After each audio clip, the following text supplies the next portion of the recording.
Since 1928, Hope International University has existed to serve the church and impact the world for Christ. We're a Christian university, and people will often say, well, what kind of Christian? Like, are you Presbyterian? Are you Methodist? What are you? And my answer is always, well, we're just Christians. We're simply Christians. And people sort of look quizzically and don't know what that means, so I'll try to explain it to you. We're part of something called the Restoration Movement, which began around 1800, 1810. Three men from Europe and the United States got together and they said, how do we get rid of all the fighting between denominations? Early leaders of this movement recognized that a divided church is a hindrance to Christian missions. And the Restoration Movement came in the midst of all that and said, wait a second, where's the unity of the church? What unites us as believers? So they sought to create a church that simply restored the church to the way it was in the first century. Very simply, by focusing on the essentials, the authority of Scripture and the Lordship of Jesus Christ.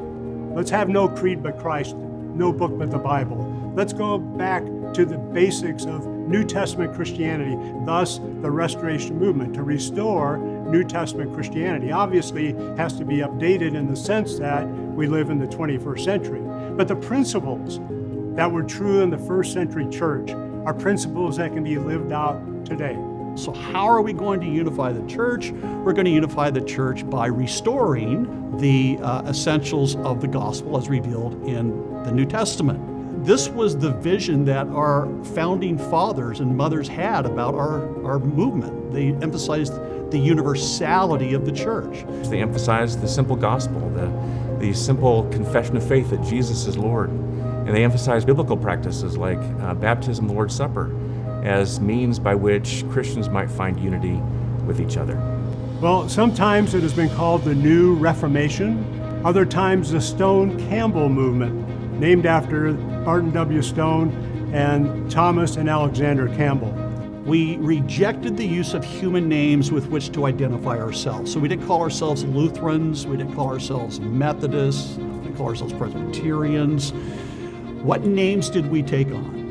From the Stone side, we took the name Christian, and from the Campbell side, we took the name disciple. What this means is that we are united in the gospel, but when it comes to how we worship, how we conduct our mission, even maybe how we interpret the Bible, there's room for diversity in our movement. In that sense, we look to the Bible as the authority. We need to hear and believe and repent, confess, be baptized, and have the Holy Spirit live within our lives.